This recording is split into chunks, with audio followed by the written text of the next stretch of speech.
Wait, Mute, turn off video and mute. Yeah, yeah, I did. I'm trying to I find can you. still hear you. Stop talking, please. I can't.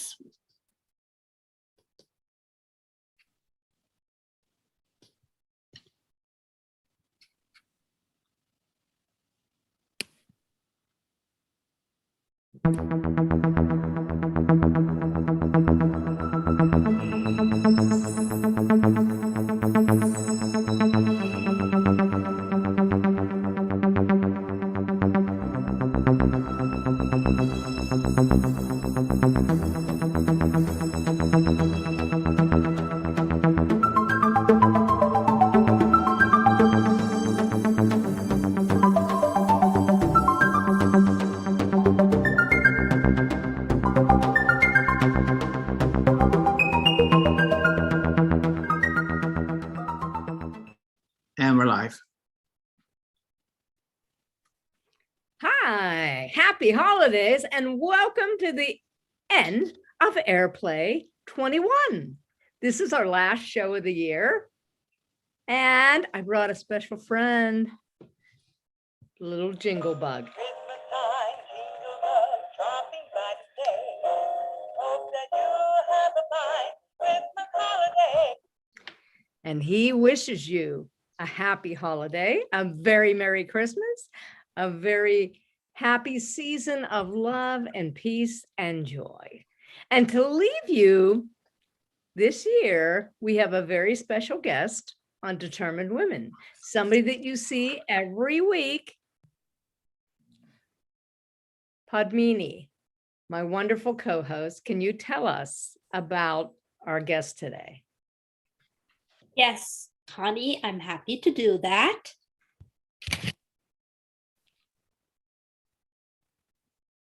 Carrie Wesolowski is in theater, film, and television, and now Zoom, an actor, director, host, and singer. Can you imagine a quadruple threat right there? A lifelong New Yorker, born and raised in New York City, Carrie's a co-host of AirPlay and regular contributor to AirPlay as actor and director. As a highly creative child with a great imagination, she enjoys giving speeches and joined her school's speech team, winning awards in speech and acting in school plays. She went on to take acting classes at HB Studio and the American Academy of Dramatic Arts before completing a 2-year acting training program with Phil Gushee and Joe Anania, dedicated to the teachings of the Neighborhood Playwright where they trained. For Carrie, being a part of creating film and theater is a means of telling stories and creating beauty and light and shedding truth even on the pain in our experiences and transforming that pain through recognizing our shared humanity. Carrie has been singing with a NYC-based community choir called Peace of Heart Choir since 2013, where she is a member of the steering committee and hosts and organizes their Cabaret Night, and has most recently served as executive producer as well. Carrie's recent credits include directing the opera The Bird Lady at the National Opera Center, playing Mandy in Theater for the New City's Dermalogic, and Koepfinger's Simon Says, which is a finalist in Playbill's first virtual theater festival live and Manhattan Rep's Stories Film Festival. Carrie looks forward to her next project, playing Helen Hayes and Julia, and her role as associate director, to act live from the Bardo, My Dinner with Mary at Theater for the New City in NYC in January 2022. Thank you, Padmini. Thank you, Padmini. So much. And you have a wonderful holiday. And welcome, holidays. Carrie. Yay! Hi, Wow. everybody. This We is have done a lot together, and Yes. it seems like we've known each other for years, but we haven't really. We've only known each other a few years, but we've done a lot. And Carrie is absolutely, we've bumped AirPlay up to the next level with her being involved. It's been great. Thank you. Oh. Really wonderful. She's a wonderful director, actress, and she talks to the playwrights about their work. You've really made this very special. But I know there's a lot of people out there, and what this show is about, determined women who are going to make it in theater, have made it in theater, and we're determined to do this. And it's hard. The theater is hard. There's so much competition. It's funny. I go to a party as a playwright and people say, oh, what do you do? Unless I'm in New York City. But yeah, what do you do? Oh, I'm a playwright. Oh, that's so nice. I don't know any other playwrights. Meanwhile, I get like rejections back. We had 800 entries, so it is very competitive, and it's a wild, wild field. But every moment on stage and off behind the scenes is worth it. But what brought you to this crazy world? Well, when you're talking about that, I think this is something you really have to love. The theater has to be in every pore of your body. And I could look back at photos when I was a little girl and I would see myself, and I was kind of shy. I thought I was shy, but then I realized with groups of people, I would, like at Christmas, be singing. I would see myself doing a little dance. Like I look back at the photos. And when I went to school, even though I was shy with the kids kind of one-on-one or in a group, I could get up in front of people and do speeches and, be in the play. And I remember myself as a little girl, like running in my living room, and I thought I was Wonder Woman. And all I had to do was take a little band and create it. I think that was the beginning of my fashion sense, but I would make my own band, make my own costume. I ran so much. I still have a little scar in the middle of my forehead because I ran into my mom, thank God they didn't have to bring me for stitches. My mom and dad were so good about like all of the little gates and stuff, so I didn't get into anything. And I actually hit my head. But when I went to school, I became part of the speech team. I would give all of these speeches. And when I did this one speech, and I think this speaks to what Determined Women is about, I wanted to pick something that was about a woman, a determined woman. In this case, she's a politician. And I chose Geraldine Ferraro, who was the first woman. Now, of course, we have Kamala Harris, our first vice president, but I chose somebody who was running for vice president. And I remembered I would stay extra time with my teacher, and she had actually done theater. She was my English teacher, my speech teacher. And I would spend time working on the speeches during lunch and give part of my time during lunch. And when I went to the speech tournament, and I wound up getting a second prize, like a big trophy. But I remember this feeling when somebody said to me, because I was giving her speech and doing her words, and they were like, you really like captured that. You really got the essence of it. And I thought, wow, isn't this amazing? That was my first kind of taste of it, like breathing words, and she's a living person, breathing words into her words and delivering that speech and bringing her to an audience and making her come alive. That just felt so amazing when people said, wow, you really brought her alive, and we could hear her like again, and you captured it. I remember though being mad because at the top of the trophy was a man, and I'm like, when is this going to change? I'm a woman. I don't want to get a trophy with a man at the top. There you go. Well, but then that was the beginning basically of starting to do theater plays, and then going on to acting classes at HB Studios, American Dramatic, Academy of Dramatic Arts, and the list goes on for me. But I just knew. You're absolutely right, Carrie. There is something very special about theater and live theater, performing arts. The performing arts, whether you're singing, dancing, doing theater, performing, I believe that we are all human life forms, and we can conform, reform, or deform to life and its circumstances. But when we perform, we perfect the form. And when we perfect the form, we get to our higher self, because we are no longer in the past. We're no longer in the future. We're in the moment of now. And that's perfection. That's when we connect to our spirit, our God self, our higher self, our creative self. So you're absolutely right.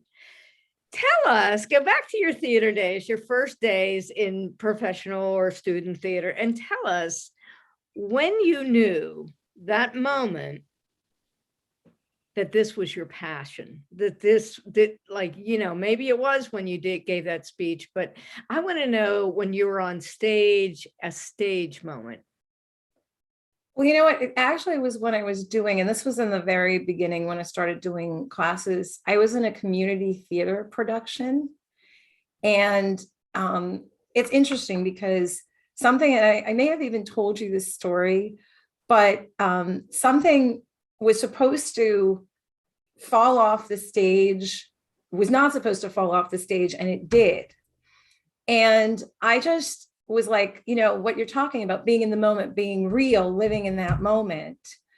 And the other actor totally ignored the fact. It was like, oh my God, this is not scripted. Oh my God. Like, I felt the panic.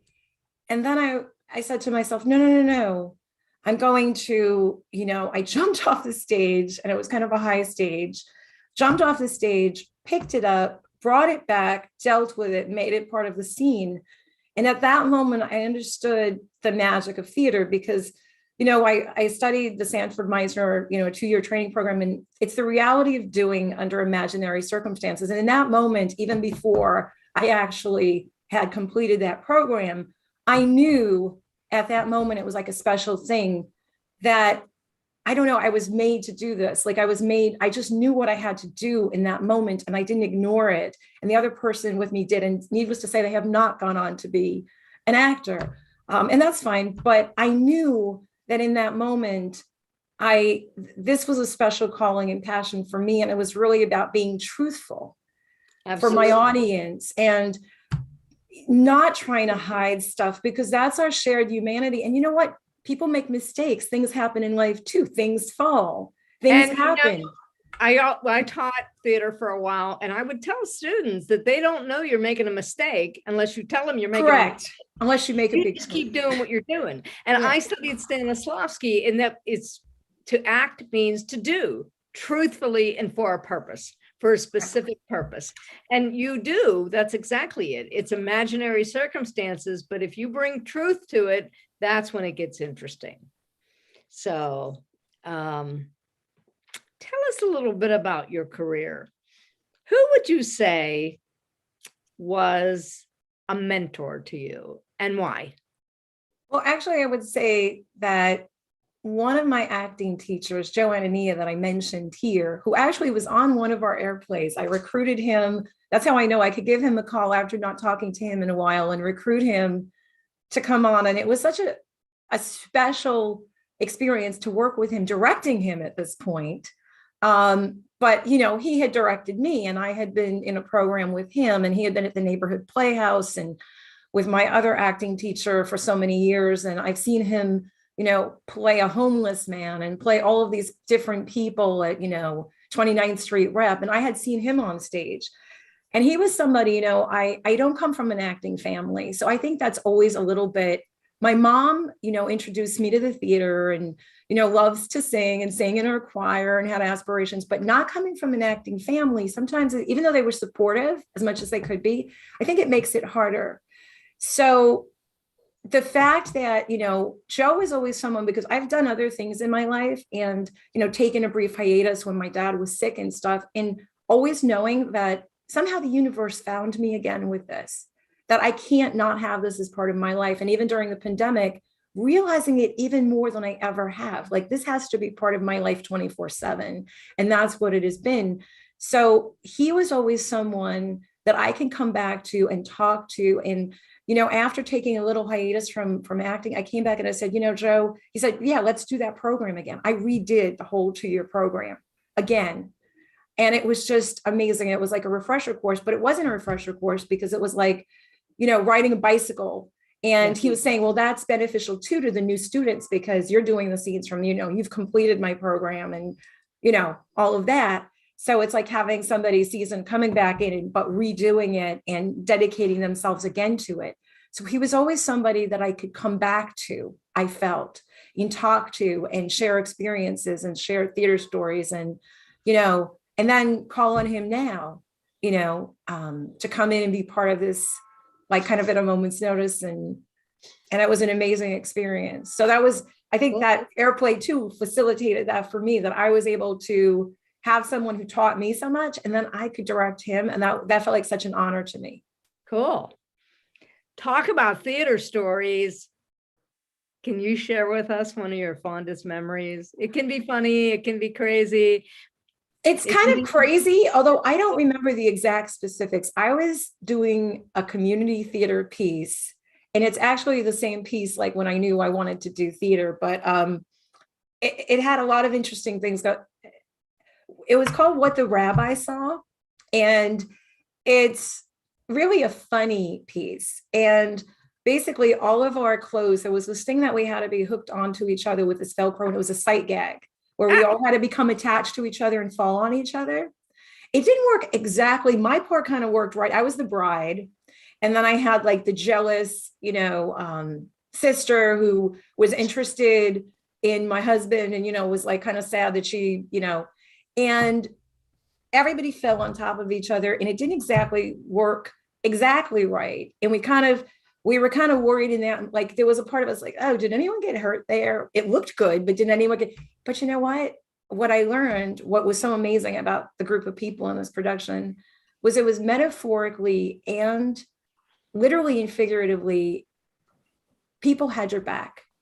People were there, not just that we felt, but literally everybody in that production, I think about it, had your back. It was such a great introduction to starting to do acting like out there because everybody literally had your back, emotionally, physically, spiritually, and everybody was okay. And it looked really great. We learned something from it because we perfected it in the next nights of the. But I think about that. To me, it's like a metaphor for what good theater is and what a good show is, that you have each other's backs and that literally you're one as a production, like thinking about like protecting each other, like physically, emotionally, spiritually, and like, it was just a really great give and take and great group of people. Absolutely, man. I'll never forget the very first time I played that acting game in an acting class where they said, just fall back. We have you. I'm like, no, I can't do that. But I did. And everybody caught me. But it's that whole feeling of, people having your back. Who were we talking to a couple of weeks ago where they said they skipped an entire act of a play, an entire act. And it was The Doll's House. It's like a show that's very well known. And she went from the beginning of the second act to the third act. And there were people, and she said the stage manager saved her. But that's why theater is so important and so important to the world. And I want to ask you a little bit about your choral life, because Carrie's in a choir. And I know after I got out of college, I had my own theater company and I did lots and lots of professional theater and lots of being out there. And then when I started raising my children, I said, I'll use this time to write. And nothing was happening. I was so afraid. And like, is the well dry? I'm 30 years old. What am I going to do here? I was scared to death. Like, what is happening? And somebody came along and said to me, you need to join this choir. And I'm like, well, I'm not really a church lady. And they said, no, this guy is fantastic. He's a theater person. You'll love him. And so I joined this fellow's choir, and he's a beautiful guy. And he absolutely, I can't explain it, but I ran home. I was in one choir, a folk group choir, and I would go home and I would write from Wednesday night till Friday. My vibrations were just on fire and I can't explain it. So Carrie, if you could explain the importance of singing, the importance of vibration. Oh my God. So I have so much to say on this. So I joined this choir called Peace of Heart Choir. It's actually not religious at all, but it's a place I found spirituality and friendship and music and camaraderie and giving back and getting so much in return too. So they were formed in actually right after 9/11 to promote diversity and bring peace and harmony at a time that was really discordant. And they do in nursing homes, shelters, hospitals. And I found them after my dad passed away from cancer. I was looking for an organization that could meld this perfect marriage of performing and for people and giving something back. And they certainly fit the bill and more. I became a member in January of 2013. I auditioned. Renee is wonderful, our maestro, and I've learned so much from him and from everyone else. I'm part of the steering committee, part of Cabaret Nights. But the most thing I would say to you, I host the cabaret.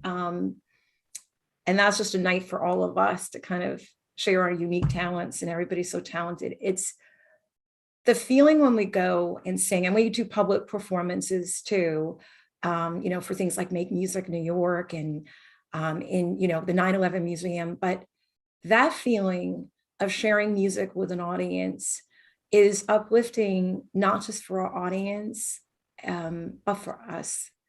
The feeling of joy, the feeling of release, the happiness it brings. I mean, it brought healing to my life, I think, at a time when I needed it. And I think it was when I said I had a hiatus, I'll say, never give up if you want to do this or the dream, or never let it slip away. And also the universe, I believe, will bring it back to you if it's meant to happen, because that happened with me. I started hosting a show. I met people. It kind of all fell into place. And it was during the time that I joined the choir. I felt like the choir was kind of like this conduit that brought so many beautiful things to me, beautiful people, the music. And the music is a universal language, I think. Absolutely. And it speaks to people and it touches people.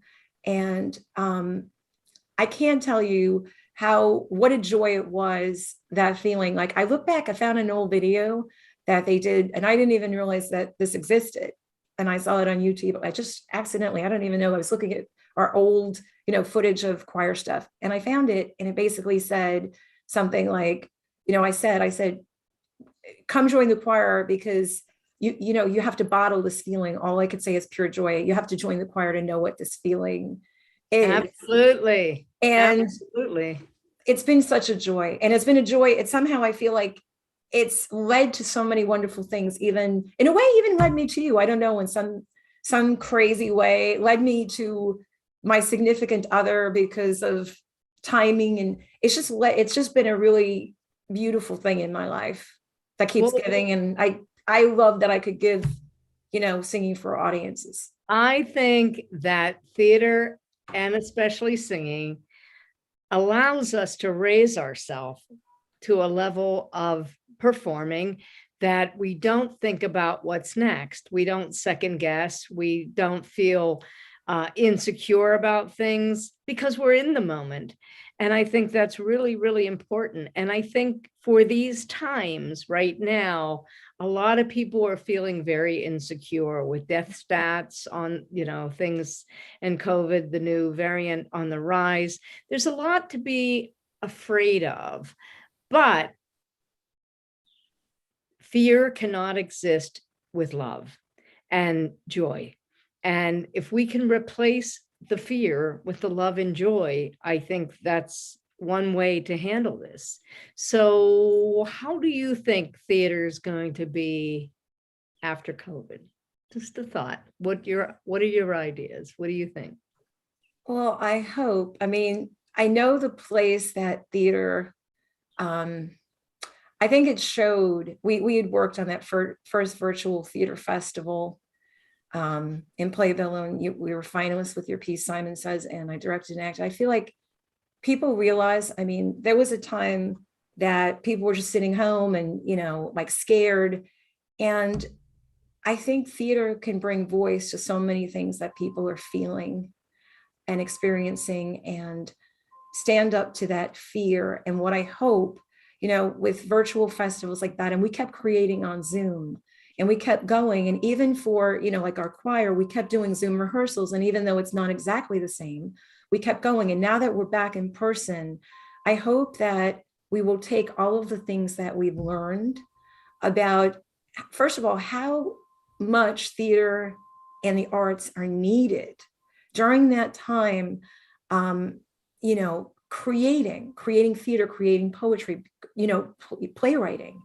That is so needed in our world to convey our feelings, to, as I said, like it's a way of us sharing our humanity with each other, and not just the good stuff and the joy, but the pain, and elevating that pain. So what I hope is that work comes out of this, and I hope it will, that, kind of addresses all of the things that we're going through and the fear, and, elevates it and brings beauty and light to all of our shared collective experience, because that's what art and theater does at its best. And that's part of being in the moment. And the moment of our time, there is fear, and there is panic and uncertainty.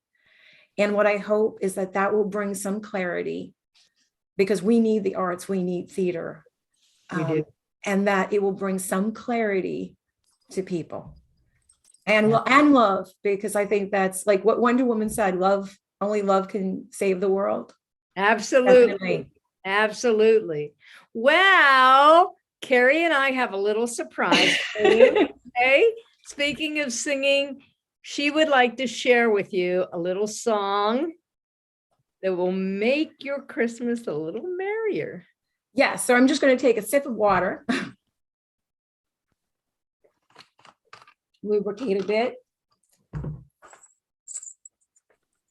Oh, Jingle Bell here. She's welcoming. I won't play her. Instead of playing her, I'll sing. there you go.